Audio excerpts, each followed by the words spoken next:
Hey, first period, it's Miss Mac. I'm here with your Mice and Men Chapter 2 update. So you can review your classwork from last week, or if you haven't done it yet, this will give you a head start. And also, if you watch this video, there are 2 bonus questions and answers in here. So when you go to do your Monday post on Google Classroom, that just asks if you've reviewed the classwork for the week, especially the blue and pink slides. Then you can also answer these 2 questions and get some bonus points. All right, so Chapter 2 of Mice and Men, you all had 3 questions to answer, but they were all multi-part. So I'm just going to go over them. Question number 1 asks you to find quotes to support statements about a character, and we'll do something really similar this week. So the first one was that Curley likes to pick fights. And remember that Curley is the boss's son, so he already kind of has some power on the ranch that other people don't because his dad's in charge.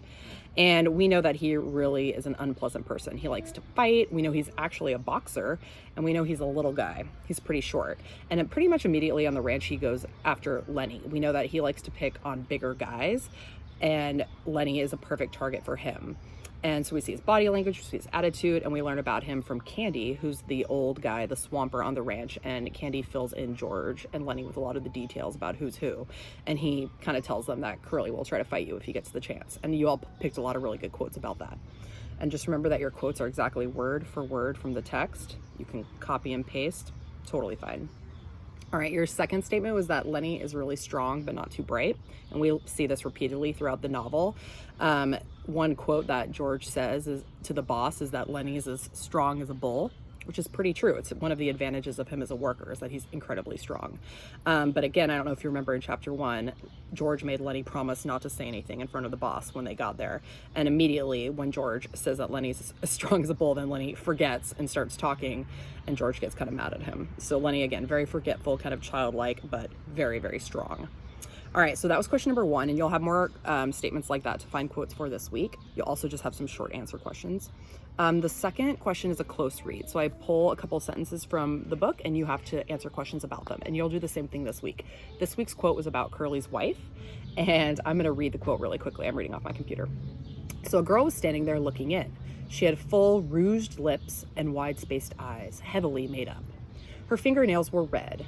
Her hair hung in little rolled clusters like sausages. She wore a cotton house dress and red mules, on the insteps of which were little bouquets of red ostrich feathers. And that's on page 32. So rouged, she's wearing lipstick and eye makeup. She has mules are like little slip-on heels, and hers have ostrich feathers on them, and her hair is very curled.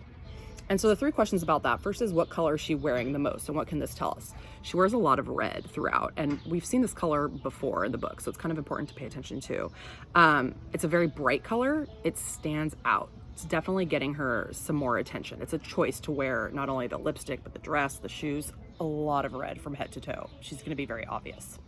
The second question, B, was describe how she dresses other than the color. And a lot of you were very observant. Like, it definitely, she wants to get some attention. She wants to stand out. She dresses very pretty and kind of fancy for a ranch, which is not very practical. You're doing work. She probably has chores to do. Like, why is she wearing fancy high heels? And a lot of you, though, thought that maybe she was wealthy or from the city. I don't think either of these things are true. She's pretty young. It's a pretty poor community. I think it's more that she's a young girl and she just got married and she wants to look pretty, and her husband's not giving her a lot of attention. So this is a way that she can kind of get some attention. And then C was, how do you feel about her in general? And a lot of you don't like her so far. She's not always a very popular character. Keep in mind, again, like, she's the only woman we meet. She never gets a name. She's just Curley's wife, like his property the whole time. But definitely she's pretty flirty. Some of you guess she may cheat on him or cause a conflict. So we'll see what happens with that, because it definitely comes into play in Chapter 3 and the rest of the book.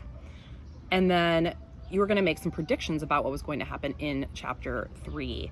And these are great. You're going to do the same thing. And this book really, really, really does leave a lot of clues and hints about what's going to happen later on. So that's why I'm trying to help you pick out these clues. And what's that's called, and here's your bonus question, that's called when you have all these like purposeful clues and hints that the writer leaves for the reader so we can make these guesses. That's called foreshadowing. Almost like a before, a hint. Foreshadowing. F-O-R-E, shadowing. So that's your question. So all these clues foreshadow or hint what might happen later. And that's one tool that Steinbeck, our author, uses so much throughout this video. So it's a good literary term to know, foreshadowing. And then your last bonus question before I leave you today is just a fun one about Miss Mac. And again, this is extra credit.